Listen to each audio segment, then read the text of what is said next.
Eh bien salut tout le monde, c'est Exotix, j'espère que vous m'entendez bien parce que je filme avec un appareil photo. Donc aujourd'hui on se retrouve pour une vidéo présentation de la Famas F1 de chez Cybergun. Donc je vais faire ça assez court parce que le but de cette vidéo est pas spécialement de présenter la réplique, parce que je vais aussi demander puis enfin vous dire quelque chose d'autre. Donc la Famas F1 de chez Cybergun, donc normalement j'ai le carton, hop il est derrière moi. Donc le carton le voici, le voilà. Bon, le carton est un tout petit peu abîmé parce que j'ai un peu ragé dessus. Bon, ça arrive à tout le monde de rager. Je préfère rager soit un carton que sur une manette. Donc un carton assez basique, à l'intérieur en polystyrène. Donc bah attends, je vais essayer de vous montrer l'intérieur, si ça fait pas trop de bruit, si j'arrive à l'ouvrir. Hop là. Donc vous voyez, l'intérieur c'est du full polystyrène.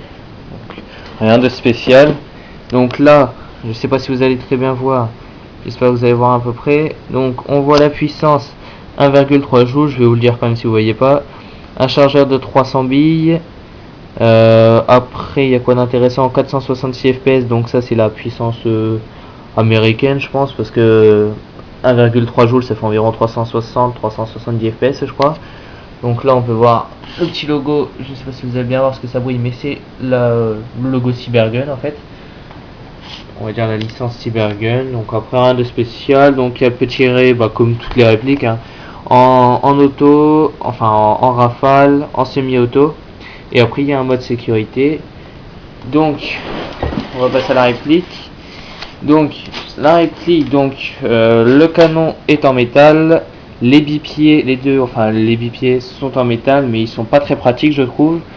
Ensuite le chargeur est full métal, ça c'est très bien par contre. Après il y a les attaches-angles à l'arrière, il y en a un de chaque côté qui sont en métal.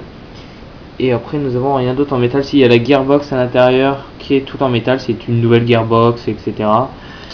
Donc le reste, le corps, tout le corps est en ABS, mais un ABS d'assez bonne qualité, hein, il n'est pas trop dégueulasse. Ensuite nous avons une poignée qui m'était livrée avec, parce que c'était un pack. C'est le pack Shotgun à 230 € avec le lance-grenade Dragov Concept qui est... que je n'ai pas sous la main. Si vous voulez que je vous fasse une vidéo sur le lance-grenade Dragov Concept, je pourrais vous en faire une. Donc la poignée full plastique. Son gros défaut c'est qu'on voit vraiment que c'est du plastique bas de gamme. Donc là je sais pas si vous allez voir avec les lumières, mais on voit vraiment que c'est du plastique bas de gamme, pas super. Et mais par contre elle est assez large, assez grande, donc elle tient bien dans la main. Avec des gants c'est nickel, ça glisse pas du tout. Donc moi c'est une poignée que j'aime bien. Après j'ai une autre poignée beaucoup plus petite, un peu moins imitation plastique comme ça brillant, mais je préfère quand même celle-là. Ensuite on voit je vais avoir un trou. Ouais, c'est pour recharger quoi, c'est sur les vrais Famas, c'est ce qui bouge quand on tire. Donc tout ça c'est du four, c'est juste pour faire beau et puis pour rendre la réplique plus réaliste. Ça je crois que c'est un organe de visée pour le lance-grenade, je suis pas sûr. Ensuite je vais essayer de vous montrer les mires. Hop, donc vous voyez ma chambre en même temps, c'est cool. Donc les mires, il y a plusieurs mires à l'arrière, il y a 3 niveaux de mires. Donc vous en voyez une là vraiment toute petite. Après il y en a une plus grande et il y en a une autre qui est un peu bloquée que j'arrive pas à ouvrir. Par contre l'appareil photo va faire des trucs chelous. Donc là après il y a la mire, enfin il y a le viseur pour le lance-grenade, vous voyez parallèlement que il est surélevé. Et après il y a juste à l'avant pour régler si c'est un peu plus vers la gauche, vers la droite, pour aligner avec la mire. Là il est pas aligné, voilà, il est déjà un peu plus aligné. Donc ensuite le hop-up se trouve ici, donc sous le repose-joue.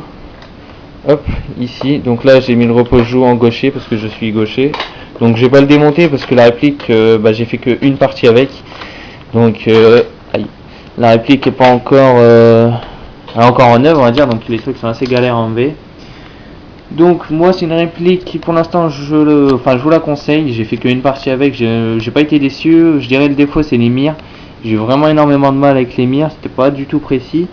Et je vais m'acheter une holographique, une holoside. Mais le problème c'est qu'il faut que je m'achète un rail, vu que sur la Famas il n'y a pas de rail en haut. Aussi oui, j'ai oublié de le dire, il y a un rail en bas, vu que c'est la version lance-grenade. Et puis vous avez vu la poignée au début, donc il y a un rail en bas. Mais il n'y a pas de rail en haut, le rail coûte environ entre 15 et 20 € le rail au-dessus. Donc si vous avez des sites avec des rails, parce que sur Shotgun ils en ont plus je crois, donc si vous avez un site avec des rails de FAMAS, ça peut m'intéresser, même si ça me fait chier de mettre 15 € pour un rail de FAMAS, hein. Si je veux mettre une lunette, il va m'en falloir un. Aussi, j'ai oublié de dire, si vous avez envie de faire une petite pause goûter, il y a un trou là d'environ 8 cm de profondeur, je crois.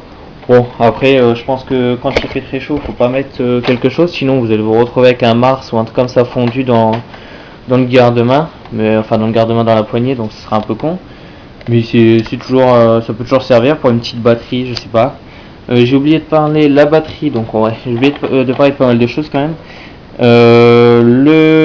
La sécurité et pour le secteur de tir, voilà, se trouve ici. Donc je vais pas pouvoir vous le bouger, j'ai pas envie de péter si c'est bon. Donc là je suis en off, en sécurité, semi-auto, full auto. Donc il y a deux sécurités, il y a aussi une sécurité sur la gâchette que je vais essayer de vous montrer. Voilà, il y a aussi une sécurité sur la gâchette. Attendez par contre, hop, voilà. Donc c'est une sécurité droitier, ça c'est le problème. Parce que moi je suis gaucher, donc il faut la pousser une fois. Je sais pas si vous voyez bien, désolé mais c'est galère à éclairer, il fait nuit. Donc il faut la pousser une fois pour enlever la sécurité pour utiliser la gâchette. Là je peux tirer, de toute façon il n'y a pas de batterie, enfin je crois. Ah si, il y a peut-être la batterie. Attendez. C'était dangereux. Il y a une bille qui est partie, ça c'est très dangereux, je vais juste remettre la sécurité. Mais là il y a la gâchette qui peut bouger. Pour enlever la batterie, enfin pour mettre la batterie, il suffit de pousser encore d'un cran, faut pas trop forcer, c'est pas très costaud je pense, et je trouve aussi. Vous poussez le garde-main ici, et il y a la batterie qui va s'enlever, là je vais pas le faire parce que c'est un peu galère. Et donc aussi, bon, principalement dans cette vidéo, je voulais vous dire que je recherche des joueurs d'airsoft sur Compiègne, donc dans l'Oise, en Picardie, pour ceux qui connaissent. Donc de toute façon, ceux qui connaissent, enfin ceux qui voient de là où je parle, ils connaîtront. Donc Compiègne, je recherche des joueurs pour jouer sur Compiègne ou Rémy, ou même dans les environs, mais vraiment pas très loin de Compiègne. Et si vous avez un terrain ou déjà une team, me proposer, donc m'envoyer un message privé, puis me demander en message privé, me parler en message privé pour organiser quelque chose. Parce que là ou je recrute pour faire une team, ou sinon je peux jouer avec une team déjà s'il y a besoin. Donc voilà, j'ai rien d'autre à rajouter, je vous ferai peut-être une vidéo prochainement sur le lance-grenade. Je vous remercie d'avoir regardé cette vidéo, c'était Exotix, et moi je vous dis bye, à la prochaine vidéo.